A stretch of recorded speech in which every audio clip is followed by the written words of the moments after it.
80 शब्द प्रति minute dictation start करते हैं 5 सेकंड बाद।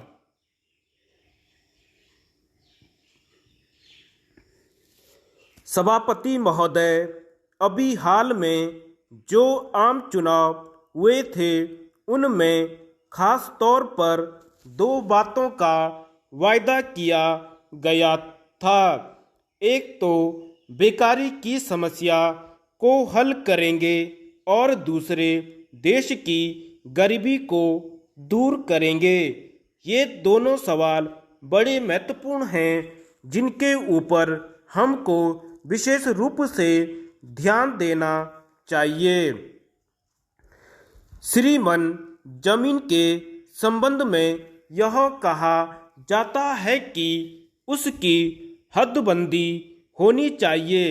यह भी एक रास्ता है जिससे कि इस देश में बेकारी दूर हो सकती है, लेकिन मैं यह कभी भी नहीं मानता हूँ कि केवल बेकारी को दूर करने के लिए जमीन की हदबंदी ही सबसे बड़ा उपाय है।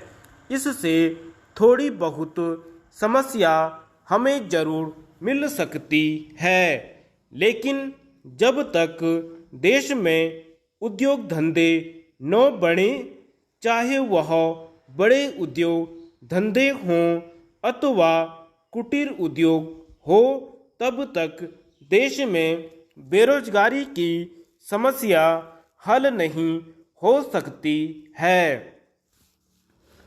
श्रीमान, हमने एक नीति तय की है और वह नीति मिली-जुली अर्थव्यवस्था की है। यहाँ पर जितने भी लोग बैठे हुए हैं उनमें से कुछ कम्युनिस्ट हैं जो लगातार पब्लिक सेक्टर की आवाज़ उठाते हैं। मैं एक चीज़ यहाँ साफ कर दूं कि यहाँ पर जब किसी चीज़ का हल नहीं निकलता है तो 2 बातें आम तौर पर कह दी जाती हैं। एक तो पब्लिक सेक्टर का नाम ले लिया जाता है और दूसरे कारपोरेशन बनाने की बात कह दी जाती है। दोनों न हो तो कमीशन बैठाने की बात की जाती है। इन कमीशनों को बैठाने के बाद जो उनकी सिफारिशें होती हैं उनको अमल में लाने तक फिर चुनाव आ जाता है। इस प्रकार यह समस्या का समाधान नहीं कहा जा सकता। इस प्रकार कुछ लोग तो पब्लिक सेक्टर की ही बात करते हैं, लेकिन सरकार का कभी भी यह दृष्टिकोण नहीं रहा कि देश में सभी उद्योग पब्लिक सेक्टर में हों। किंतु यह भी सही है कि देश के महत्वपूर्ण उद्योगों को पब्लिक सेक्टर में होना चाहिए। जहाँ तक प्राइवेट सेक्टर का ताल्लुक है, जहाँ तक उनमें मजदूरों को सुविधाएं देने का सवाल है, उनके हितों का सवाल है, उस पर हमें गौर करना चाहिए। उनको भी उद्योग में हिस्सेदार बनाया जाना चाहिए, जैसा कि पब्लिक सेक्टर में किया जा रहा है।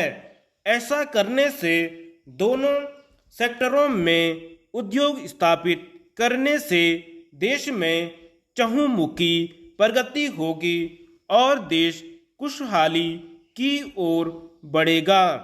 मैं प्रार्थना करता हूँ कि ऐसी चीज़ों में किसी प्रकार का घोटाला न हो।